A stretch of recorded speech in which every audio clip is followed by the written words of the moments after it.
네, 정혁진 변호사님 모셨습니다. 이준석 뭐 매일 그냥 언론을 달구고 있네요. 별거 아닌 놈인데 이렇게 아이고 아주 그러니까 이런 것 같아요. 국힘당은 얘가 아주 필요한 사람은 아닌데 땡깡려서 안 되게 할까봐 겁이 나서 달래려고 그러고 네네. 국민들은 또 걱정이 저놈 때문에 이게 국힘당이 이거 뭐 잘못되는 거 아닌가 그런 걱정하고 아니 이게 무슨 병입니까 이게? 일단 설상가상이란 말이 있잖아요. 그러니까 엎친 데 덮친 격이다. 일단 뭐 화불 단행이다 이런 여러 가지 말이 있는데 사실은 내년 총선 이제 5달 남았다라고 보면 된단 말이에요. 금방 와요 이제. 금방인데 지금 악재가 지난번에 그 강서구청장 선거 때문에 민심이 확 쏠려 있단 말이죠. 그래서 여러 가지로 좋지 않은 상황인데 이런 상황에서 조그만한 충격이 있어도 사실은 그게 파장이 클 수 있단 말이죠. 그래서 제가 봤을 때는 이준석 여태까지는 제가 이준석 전 대표 그다음에 이제 전자 붙이는 거는 좀 이렇게 발음하기가 힘들어요. 그래서 그냥 자연스럽게 이준석 대표 그랬단 말이죠. 대표자 빼세요 이제. 그러니까 한 번 장관은 뭐 영원한 장관. 그래서 제가 아는 장관님들 뭐 다 전직인데 그래도 무슨 이봉규 장관님 그다음에 뭐 의원님도 오늘도 아침에 그 방송할 때 저 빼고는 다 전직 의원님들이었어요. 그때 무슨 김영주 전 의원님, 박수현 전 의원님 뭐 그렇게 이야기하지는 않잖아요. 최명길 전 의원님, 그냥 의원님. 그럼 마찬가지로 이제 이준석 전 대표도 그냥 대표했으니까 이준석 대표 그렇게 입버릇처럼 이야기를 했는데 그런데 만약에 이제 대표라고 한 타이틀을 유지하고 싶으려면 자기가 속했던 그러한 조직에 대한 애정이 있어야 되는 거고요. 그다음에 그 조직이 잘 되기를 바라는 마음이 있어야 되는데 지금 하는 행동을 보면은 이준석 같은 경우에는 그런 마음이 전혀 인정이 안 돼요. 그래가지고 제가 앞으로는 뭐라고 불러야 되나 하다가 아니 그냥 일반적으로 부르자. 그다음에 이제 이준석 그 전 대표 아직까지 전 대표라고 할게요. 이준석 전 대표가 인요한 그 혁신위원장한테 뭐라고 그랬냐면 인요한 씨라고도 안 했고 미스터 린튼이라고 그랬단 말이에요. 그러니까 뭐 미스터 린튼이라고 하니까 나도 뭐 미스터 리 뭐 이렇게 하거나 미스터 리 하면 돼요. 아니면은 이준석 씨라고 하거나 준서가 이래도 되지. 그다음에 뭐 그렇게 또 그렇게 하기는 싫으니까 그다음에 생각한 게 뭐가 있을까 해서 아니 그럼 JS 리 영어 잘하니까 영어 잘하는 것처럼 보이니까 그냥 JS 리 정도 JS 리 아니면 뭐 이준석 씨나 그렇게 이야기를 한 게 낫겠다 일단 그런 생각이 드는데 미스터 리 네 그런데 어찌됐든지 간에 그 이준석 씨 입장에서는 그 여당이 자기가 속했던 당이라기보다는 어찌됐든지 간에 이제 거의 뭐 원수 아니겠습니까? 왜 그러는지는 모르겠는데 왜 그렇게 싫어하는지는 모르겠는데 그다음 더더군다나 그 이준석 씨 같은 경우에는 아직 40도 안 됐단 말이에요. 10년 뒤면은 그 윤석열 대통령 당연히 이제 대통령 퇴임해가지고 뭐 하고 있을지 모르겠고 20년 뒤면 뭐 저 같은 사람도 거의 뭐 이제 은퇴하고도 남을 그런 그때인데 그때 이준석 씨 같은 경우에 환갑도 안 됐어요. 그때까지도. 그래서 아직 시간도 창창하고 많이 남아 있는 사람이 뭐 이렇게 저렇게 조급하게 그다음에 저렇게 뭐 이렇게 악에 차 있을까? 뭐가 그렇게 분할까? 아니, 살다 보면 이런 일도 있고 저런 일도 있고 이런 것도 겪어보고 저런 것도 겪어보고 어쨌든 그런 생각이 드는데 이번에는 선을 넘어도 너무너무 넘었다. 왜냐하면 우리나라 사람들이 저 포함해가지고 제일 싫어하는 게 뭐냐면요. 예의가 없는 걸 싫어하거든요. 싸가지. 그 무례한 것 그냥 지금 뭐 진짜 노골적으로 말하면 다 좋아도 4가지가 없으면 그러면 그 봅니까? 아니 그래도 잘났다 뭐 그렇게 하고 네가 알아서 해라 이런 식으로 되는 건데 이거는 사실은 제 입장에서는 좀 제가 민망할 정도로 얼굴이 화끈할 정도로 제가 당사자가 아님에도 불구하고 좀 너무 이제 도를 넘는 그러한 행동을 했기 때문에 이 부분에 대해서 앞으로 또 이걸 어떻게 수습을 할까 그런 생각이 들었습니다. 근데 이 법적으로요. 네네. 나는 법조인이 아니니까 묻고 싶어서 그래요.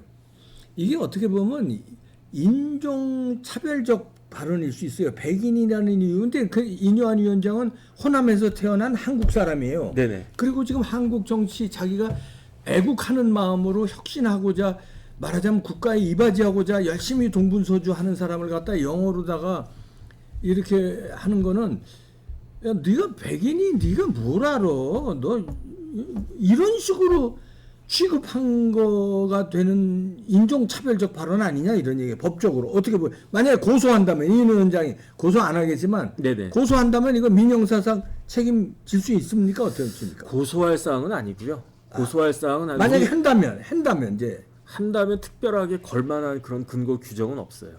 지금 우리나라 헌법에 명예훼손 이런 거 안 됩니까? 그 뭐 모욕적 발언 이런 거. 그런데 말 자체는 모욕적이지가 않은 거죠. 말 자체는 뭐 그냥 영어로 했을 뿐이지. 그런데 그렇구나. 모든 그 정황이나 여러 가지 것들이 종합해서 봤을 때, 예. 그러니까 뭐가 똑같냐면 첫 번째 그 인유한 위원장은 미국 사람이에요. 그렇지. 왜냐하면 우리나라는 미국이 아니에요. 그래서 만약에 우리 애가 제가 이중 국적자예요 이뇨한 위원장. 그런데 한국 사람이니까. 애당초 애당초 예컨대 제가 뭐 미국에 유학 갔을 때 우리 애를 낳았다. 그러면 제 아들은 미국에서 태어났으니까 자동적으로 미국 사람이에요. 그런데 이뇨한 위원장은 한국에서 전라도에서 태어났지만 전주에서 태어났거든요. 태어나긴 전주에서 태어났고 자라기는 순천에서 자랐어요. 그런데 그 아무리 한국에서 태어났어도 우리나라는 속지주의가 아니라 속인주의이기 때문에 아버지 국적이 이제 미국 국적이었기 때문에 미국 사람으로 쭉 있다가 그러다가 이제 이뇨한 위원장이 사실은 연대 의대 교수로서 여러 가지 이렇게 좋은 일 많이 하지 않았습니까? 예. 그런데 이뇨한 위원장만 그런 것이 아니고 그 아버지 할아버지 뭐 훌륭하죠. 쉽게 말하면 우리나라 독립운동하셨던 분이고요. 맞아요. 예. 그 다음에 지금 예컨대 저보고 어디 뭐 아프리카에 아주 그 어려운 우리나라보다 국민소득 뭐 10분의 1도 안 되는 그런 나라 가가지고 봉사하면서 평생 살아라. 그럼 저 할 수 있겠습니까? 못 한다고요. 그런데 그것보다도 더 큰 차이가 있는 대한민국에 그때는 대한민국도 아니죠. 뭐 조선이나 이런 나라였죠. 일제 식민지였죠. 그렇게 정말로 그 아주 그냥 후진국이었던 그러한 나라에 미국 사람이 와가지고 살면서 이런저런 뭐 선교도 했지만 뭐 의사 선생님도 하고 뭐 온갖 좋은 일들 많이 하셨잖아요. 그러니까 이뇨한 교수는 우리나라 특별 귀화 1호예요. 그러니까 그때부터는 한국 사람이란 말이죠. 네. 그런데 어떻게 이런 분을 저런 식으로 폄훼를 갖다가 하나? 차라리 우리말 가지고 아예 당신 여기 왜 왔습니까? 뭐 당신 뭐 윤석열 대통령 뭐 꼬붕입니까? 뭐 그 그냥 뭐 나가세요. 한국말로 했으면 그나마 덜 그랬을 텐데 영어로 이렇게 했다라고 하는 거는 야 이거는 어떻게 저런 발상을 할 수가 있었을까? 난 느끼기에 이뇨한 위원장 입장에서는 굉장히 모독적으로 느꼈을 것 같아요. 맞습니다. 예? 저건 나를 한국 사람이 인정 안 하는 건가? 이렇게 얼마나 혁신위원장으로 나를 인정 안 하는 건가? 그렇죠. 그거 아니에요 지금. 아니 그래서 이제 미스터 린트는 우리하고는 정서가 좀 다르고 우리의 그 뉘앙스를 잘 알아듣지 못하기 때문에 내가 영어를 했다 이런 식으로 변명을 했는데 이때 우리가 무엇냐? 이때 우리가 국민의힘을 갖다가 의미하는 거냐? 그게 아니잖아요. 왜냐하면 민주당에서 영어를 쓰고 민주당 당원들끼리 뭐 그 당 대표나 다 해서 영어를 갖다가 쓰고 그랬다라고 하면 그러면 그래 뭐 국민의힘이 우리니까 우리는 한국말 쓰고 그 미스터 린트는 우리나라 사람이 우리 당 사람이 아니니까 그 민주당 쪽 가까운 사람이니까 영어로 이야기를 했다. 차라리 이런 말이 되겠는데 안 그렇잖아요. 그때 우리라고 하는 거는 대한민국이라고 하는 한국이라고 하는 나라 우리 국민 자체를 이야기하는 거고 특별 귀화 1호로 우리나라에 대한 그 많은 공적들을 인정을 해서 대한민국이 1호로 특별 귀화를 시켰던 분을 우리나라 사람이 아니라고 한 거예요. 그러니까 얼마나 모독적이에요 그게. 그 다음에 이제 그런 만약에 이제 그 이뇨한 위원장이 지금 뭐 미국에서 태어나서 한국말도 잘 못하고 그냥 영어로만 소통할 수밖에 없는 영어가 더 편한 그런 분이었다라고 하면 그나마 낫겠는데 이뇨한 위원장은 전라도 사투리 완벽하게 하고 한국말을 배운 사람이에요. 태어나서부터. 그럼. 그다음에 태어나서 선생님이나 이런 사람들한테는 한국말 배우고요. 영어는 누구한테 배웠겠습니까? 영어는 아버지 어머니한테 배웠을 뿐이고 일반 친구들 그 선생님 이런 사람들한테는 영어를 배운 게 아니고 한국말을 배운 분이에요. 그러니까 욕도 잘한대요. 아주 전라도 욕을. 아니 제가 그 몇 달 전에 뵀었다고 그랬잖아요. 그 오늘도 아침에 이제 그 채널 A에 잠깐 그 오셨더라고요. 뵀는데 그 표준말보다 전라도 사투리를 더 그 편하게 쓰는 것 같고 어쨌든 그렇더라고요. 그러니까 그 다음에 이거는 사람에 대한 예의가 아니에요. 제가 어떤 생각을 갖다가 했냐면은 만약에 인요한 위원장은 학교로 따지면 어떻게 되는 거냐?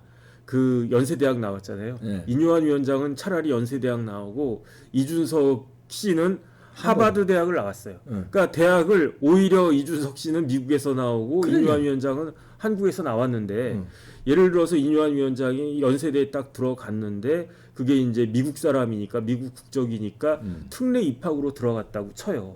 그러면 저나 이제 이봉규 박사님이 이제 정식으로 한국 사람으로 이렇게 그 대학을 딱 들어갔는데 보니까 이제 백인이 앉아 있는 거야. 그래서 너 뭐냐 그랬더니 특례 입학으로 들어왔어. 그러면은 그러면 이 친구가 우리 그 잘 따라올 수 있을까 그랬는데 한국말 더 잘하고 공부 나보다 더 잘하고 그래서 이 사람은 이 친구는 진짜 그 우리 그 학생으로서 충분하구나. 그러니까 리더십도 있구나. 그러니까 너 우리 과 대표 해라. 딱 시켰단 말이에요.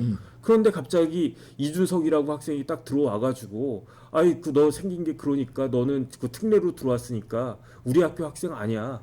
그러면은 듣는 사람 입장에서 얼마나 기분 나쁘겠습니까? 그러니까 다들 이런 식으로 생겼는데 인요한 위원장만 이제 백인이란 말이에요. 뭐 키도 크고 그냥 몸집도 크고 그렇지만 하지만 여러 사람들이 몰려 있는 가운데 혼자만 다른 얼굴 뭐 그렇게 딱 있으면은 가만히 있어도 어떻게 보면 가끔씩은 소외감을 느낄 수 있는데 그걸 대놓고 왕따를 갖다 시키려고 한다. 이거는 정말로 어떻게 보면은 기본적인 품성의 문제가 아닌가 저는 그런 생각이 들어가지고요. 그래서 저는 어떻게 제안하냐면요. 네. 이준석 씨는 지금 당장 늦으면 늦을수록 나빠요. 지금 빠르면 빠를수록 좋아요. 지금 당장 그 인요한 위원장한테 직접 찾아가가지고 내가 결례를 해가지고 정말 미안하다. 이 부분은 다른 건 다 모르겠고 뭐 내가 뭐 탈당을 하든 뭘 하든 그건 본인 마음이니까 다 모르겠고 인간적으로 이런 부분들은 정말로 내가 결례를 했으니까 이런 부분들은 사과하니까 용서해 달라. 이렇게 하는 게 빠르면 빠를수록 좋겠다. 저는 그런 생각이 듭니다. 사과할 놈이 아닙니다. 아이고 그저 우물가에서 저 숭늉 찾는 거죠. 이준석에게 그 사과 통하질 않아요. 이게 그러면 여태까지 이렇게 해오지도 않았습니다. 한두 번이래이죠. 뭐 그래도 또 사람은 이제 사람 잘 안 변하긴 하죠. 그러면 이준석이 이렇게 말하자면 아주 매일 이렇게 분탕질을 치고 매일 괴롭히는데 네네. 이거 어떻게 해야 돼요? 그런데 국힘당 처지가 참 국힘당도 한심하네. 그래서 저는 지금 참 깝깝하겠다라는 생각은 드는데 제가 봤을 때 객관적으로 이준석 씨가 탈당하면은 그 부분은 타격이 될 거예요. 그 좋은 일은 절대로 아니에요. 그러니까 인요한 위원장이 그렇게 어떻게든 그 뭐 3고초래 4고초래 10고초래라도 해서 이준석 씨를 이제 그 붙잡으려고 노력을 하겠다 이렇게 이야기하는데 그 인요한 위원장이 뭐라고 그랬냐면요. 처음에 언론에 나와가지고 그 경성대 저 사건이 있은 다음에 어떻게 이야기를 했냐면 조금 섭섭하다고 그랬어요. 기사가. 기사라는 조금 섭섭하다고 그랬는데 그 표현은 많이 섭섭했다는 거예요. 그런데 오늘 그 채널A에 나와가지고는 엄청 섭섭했다고 그랬어요. 그러니까. 그런데 그럼에도 불구하고 굉장히 마음적으로는 섭섭하고 어떻게 나한테 이럴 수가 있는가 얼굴이 화끈거리고 진짜 내가 이렇게까지 해야 되나 서울에서 한 것도 아니에요. 부산의 경성대학에서 했으니까 내려갈 땐 비행기 타고 올라올 땐 기차 타고 뭐 그랬다고 그랬단 말이죠. 그러면서 오히려 올라오면서 내가 아팠다라고 그랬어요. 그러니까 그만큼 마음이 아팠다. 근데 이게 내가 모욕을 받은 것도 마음이 아팠지만 뭐가 또 아팠는가? 저기 진짜 아픈 사람이 있구나. 내가 의사인데 그 인요한 위원장은 의사로서 내려간 게 아니에요. 그 이준석 씨는 뭐 환자가 여기 있네 저기 있네 그렇게 이야기하지만 확실한 건 뭐냐면 인요한 위원장이 이준석 씨가 환자니까 내가 한번 진찰해 주겠다 진료해 주겠다 그래가지고 부산 내려간 겁니까? 아니라고요. 끌어안으려고 어떻게든지. 그런데 의대 교수 의사라고 하는 걸 빚고 와 가지고 저기 환자가 있다. 그 환자가 누구냐 누구라고 말 안 해도 뻔한 사람 아니겠습니까? 그런 식으로 이야기를 하는데 근데 이제 인요한 위원장은 서로 올라오는 그 KTX 안에서 곰곰이 생각을 했을 거예요. 아니 도대체 이준석 씨가 도대체 왜 저런 식으로까지 이야기를 할까? 도대체 저런 멘탈이 무엇일까? 의사로서 생각을 해보니까 저 사람이 아프구나. 본인은 아프지 않다라고 아무리 호소해도 아무리 정상인이라고 호소해도 저 사람은 아픈 사람이구나. 그러니까 내가 모욕받은 것도 기분 나쁜 거지만 그걸 넘어서 가지고 한때는 우리나라 제1야당의 대표까지 했던 사람이 저렇게 아픈 상태가 됐구나. 멘탈이 아픈 그 시크한 상태가 됐구나. 그런 걸 생각하면서 본인이 아팠다는 식으로 저는 읽었거든요. 그렇게 이해했거든요. 그러니까 참 그 가슴 아픈 현실이다 일단 그런 생각이 들었습니다. 그 우리 변호사들도 전공이 세부적으로 있잖아요. 네네. 예를 들어서 뭐 국제법 전공이 있고 형사법 전공이 있고 무슨 헌법 전공이 있고 그렇듯이 뭐 같은 법조인이지만 네네. 법대를 나왔지만 네네. 의사들도 그렇대요. 아 그럼요. 내과가 있고 외과가 있지만 네. 기본적인 그 의학 공부를 그러니까 의대 다니면서 네. 예를 들어 뭐 이제 정신 이런 거 정신과로 나중에 정신과 의사 전문의가 되지만 네. 다른 내과 의사들 외과 의사들도 인간의 그 정신 상태 신경 무슨 이런 이제 정신 멘탈이 이런 거 다 공부를 한대요. 그래서 네. 안 돼요. 네. 나는 정신적인 그 사이코패스냐 소시오패스냐 이거에 대해서도 진단을 의사로서 내렸다. 네. 나는 봅니다. 어떻게 보십니까? 아니 그걸 뭐 굳이 정신과 의사가 되어야지 이 사람 이상하다 아니, 정상이다. 아니 의사니까 더 아주 의학적으로. 그러니까요. 일단 제가 봐도 저 사람 정상 아니야. 어떻게 저렇게 정상 아니야. 행동을 해? 어떻게 저 상황에서 영어할 생각을 해? 어. 저는 아무리 좋게 이해하려고 해도 사이코패스야. 이해가 안 돼요. 그러면 내가 하버드 나왔고 나 영어 좀 한다 이거를 다른 사람도 아닌 저 같은 사람한테 미스터 정 어쩌고 저쩌고 뭐 준비가 돼 있냐 어쩌고 저쩌고 그런 걸 갖다가 하면 쟤 못 알아듣겠지 뭐 이런 식으로 하면서 막 영어를 한다라고 하면 그나마 차라리 낫겠는데 제 생각에는요. 하버드 나온 이준석의 영어보다 연세대학교 나온 인요한의 한국어가 훨씬 더 플루언트해요. 그렇지. 훨씬 더 유창해요. 그러니까 어떻게 번데기 앞에서 주름을 잡습니까? 어떻게 인요한 위원장 앞에서 영어를 한다라고 합니까? 그러게. 그다음에 뭐 영어도 뭐 이렇게 그렇게 잘하나? 전 그거 잘 모르겠고요. 그다음에 오히려 어떤 생각까지 드냐면 이준석 씨가 하버드 대학 들어갔잖아요. 네. 그런데 정말로 미국 학생들하고 공정하게 경쟁을 해서 하버드에 들어갔나? 뭐 그럴 수도 있지만 어떤 생각을 할 수가 있냐면 우리나라도 외국 학생들 그 뭐 서울대나 연고대나 이렇게 좋은 대학에서 우대 있잖아. 받을 특례 때 뭐. 특례로 이렇게 받는다고요. 지금 서울에 있는 뭐 웬만한 대학에 가보면요. 외국 특히 이제 동남아시아나 중국 유학생들 우분을 하잖아요. 많아요. 그런 식으로 하버드 들어간 거 아닌가? 저는 뭐 오히려 이제 와서는 그런 의심까지 들 정도인데 그런데 왜 저런 행동을 해가지고 저런 불필요한 억측을 스스로 자초했는가? 저것이 제 생각에는 이준석의 한계구나. 그러니까 그 좋은 위치에서 아니 가만히 있어가지고 윤석열 대통령 만들고 그랬으면은 미래는 이준석한테 있었던 거예요. 그런데 왜 두 번씩이나 가출을 하고 그 다음에 이제 대통령 당선된 이후에도 왜 뭐 이렇게 쓸데없는 이야기를 갖다가 하고 왜 조금이라도 이렇게 스크래치를 내려고 해가지고 스스로 저런 꽃길을 갖다가 그 포기하고 가시밭길을 자초한 건가? 그 다음에 자기를 가시밭길로 이렇게 그 집어넣은 것처럼 그렇게 생각을 하더라고요. 그게 아니에요. 그럴 이유가 없잖아요. 지가 만들었어. 그럴 이유가 없잖아요. 그리고 뭐 비단 꽃주머니, 뭐 복주머니 뭐 이런 이야기를 갖다가 뭐 하면서 어찌 됐든지 간에 그렇게 했는데 결국에 가가지고는 스스로 자초한 것에 대해서 왜 남 탓을 하면서 이런 식으로까지 이렇게 망가졌는지 참 그런 부분들이 아쉽다, 안타깝다 저는 그런 생각이 듭니다. 아이고 안타깝다. 이렇게 우리 정혁진 변호사는 점잖으셔서 안타깝다 이게 표현하지만 저는 점잖지가 못해서 참 얘는 안 된다니까 글쎄. 아이고